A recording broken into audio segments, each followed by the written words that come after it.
There are two of them this morning, both on the far fence, one at the top of the post, still, settled, watching the garden as though it belongs to it, the other a little lower, a little further along the rail, moving, just slightly, adjusting its weight, looking at the first bird, then away, then back again. You might think you're watching two birds sharing a fence. You're not. What you're watching is a negotiation, a declaration of rank, a social calculation that has been running between these two birds for months, possibly longer.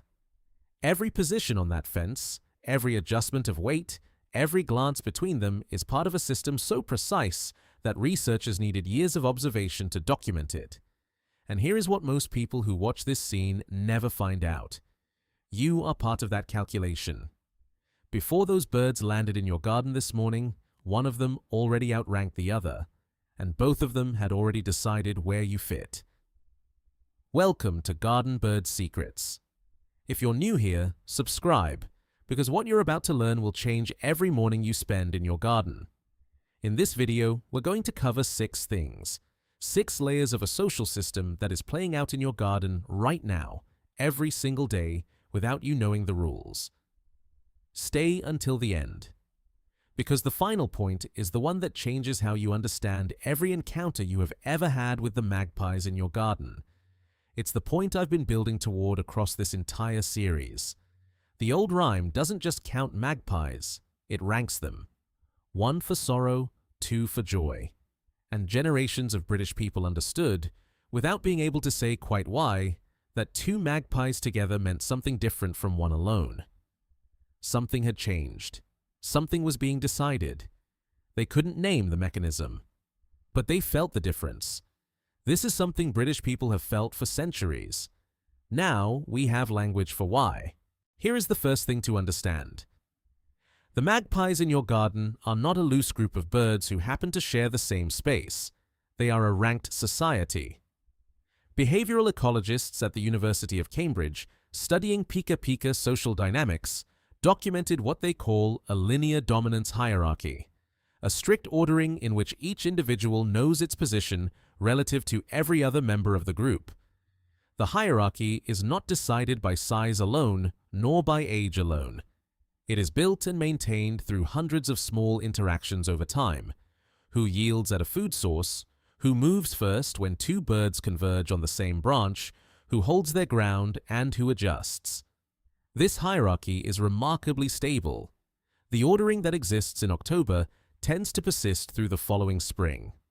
Birds do not need to test each other constantly. The system is already known to all parties. In your garden, this means the order in which the magpies arrive at your feeder is not random. The bird that always arrives first and eats undisturbed is not simply bold. It outranks the others. The bird that lands, watches, and waits is not cautious. It is lower in the hierarchy, and it knows this precisely. Every morning, without any apparent conflict, your garden hosts a social structure that has been months in the making. The next time 2 magpies land in your garden at once, watch which one adjusts its position. That adjustment is a declaration. Magpies don't enforce their hierarchy through aggression, not primarily. What they use instead is a precise, specific vocabulary of movement and posture. A language so consistent that once you know the words, you cannot unknow them. You will see them every time the birds are in your garden together.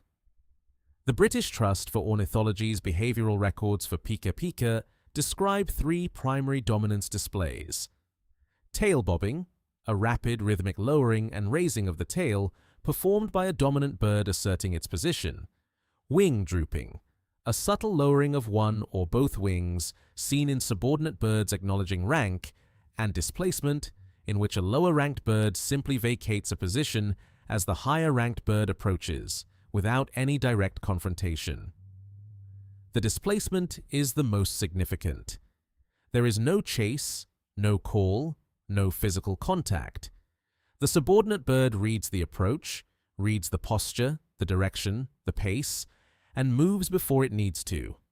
The hierarchy functions without friction because both parties understand the outcome in advance.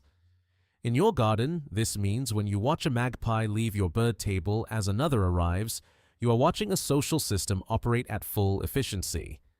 There is no drama because drama is unnecessary. The outcome was already agreed. Watch the tail. Watch the wings. Watch which bird adjusts. Your garden is already narrating this story. You simply didn't have the vocabulary to read it. Until now. Here is the part that surprises most people. The hierarchy in your garden is not a system of oppression. It is a system of peace. The ranking exists precisely so that the birds do not need to fight. Researchers at Oxford's Wildlife Conservation Research Unit have documented the adaptive advantage of stable dominance hierarchies across multiple corvid populations. The finding is counterintuitive but consistent. Groups with a clear, established rank ordering experience significantly less actual conflict than groups where rank is still being contested.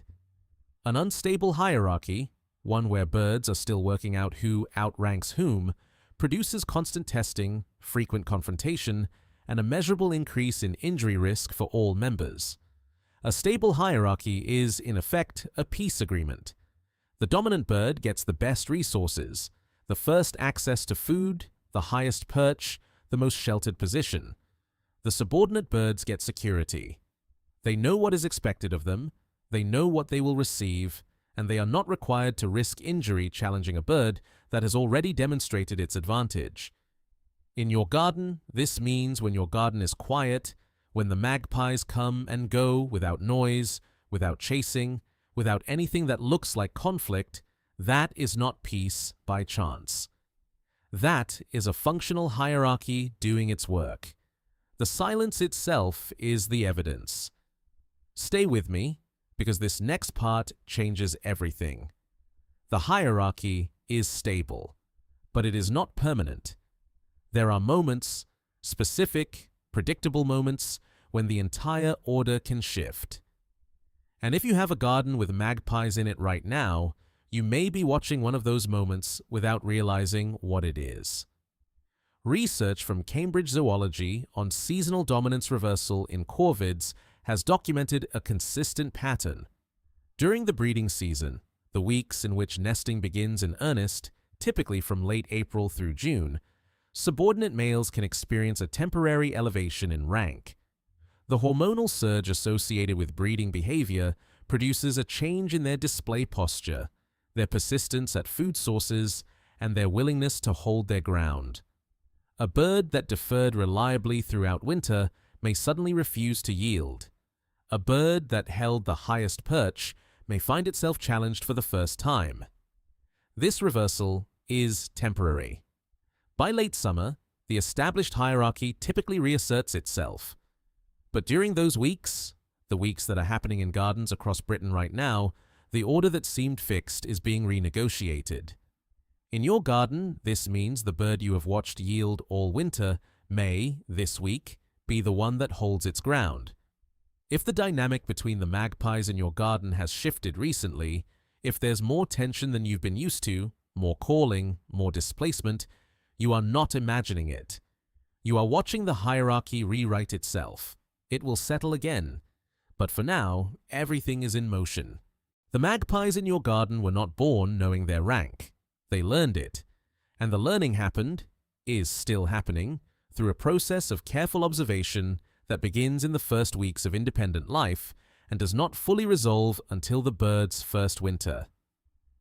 The BTO's nest record scheme and long-term studies of natal dispersal in Pika Pika have documented the trajectory of young magpies entering established social groups. Juvenile birds, those hatched in the spring and gaining independence by June or July, initially sit at the bottom of every local hierarchy. They observe constantly. They test cautiously, approaching a food source a few seconds after an adult has left, holding a position a fraction longer than strictly safe, watching the response. Each test either succeeds, slightly, or results in displacement, which itself communicates precise information about the gap in rank between the two birds.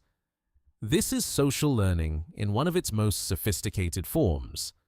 The juvenile is not guessing. It is gathering data, updating its model of the local hierarchy with every interaction it witnesses or participates in. In your garden, this means if you have noticed a smaller, more tentative bird at the edge of the group, one that approaches the feeder after the others have finished, that watches more than it acts, you are watching the newest student in your garden's ongoing education. It is learning the rules of a world it will inhabit for years. Your garden is its classroom, and every morning you step outside, you are part of the lesson. I want to bring something together now, something that has been building across this entire series. In the first video, we established that the magpie in your garden knows your face. Not approximately, specifically, it has filed you, in detail, against a memory that does not fade across seasons. In the video about memory, we found that the file doesn't expire. 3 years, possibly longer. Every morning you have stepped into your garden has been another data point.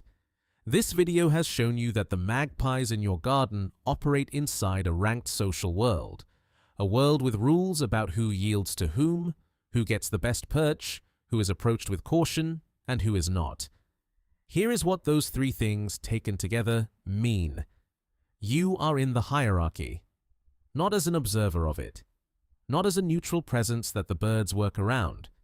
You have a position, one that has been assigned to you through the accumulated evidence of every morning you have spent in your garden. Whether you came bearing food or not, whether you moved slowly or startled them, whether you looked up when they called or kept your head down, all of it was noted, all of it was weighed. Research from John Marsluff's group at the University of Washington, working across corvid populations that include species behaviorally near identical to our magpies, has documented precisely this, that humans who interact regularly with corvid groups are incorporated into the social calculus those birds use to navigate their world. Threat, neutral, resource. Each of those categories carries a rank. Each of those ranks governs how close the bird will approach, how long it will stay, what it will allow you to witness. If you've ever stood in your garden and felt genuinely watched, you were not imagining it. The magpies in your garden have decided where you fit in their world. That decision is already made, and it is based on everything you have done, and everything you have not done, since the first morning one of them looked at you and started keeping count. Have you noticed an order to it? Which bird always arrives first? Which one waits? Whether that order has ever shifted, and when. I want to hear what you've seen in your own garden, in your own words. Tell me in the comments. I read every single one. These are the stories I carry with me longest. I'll see you in the garden.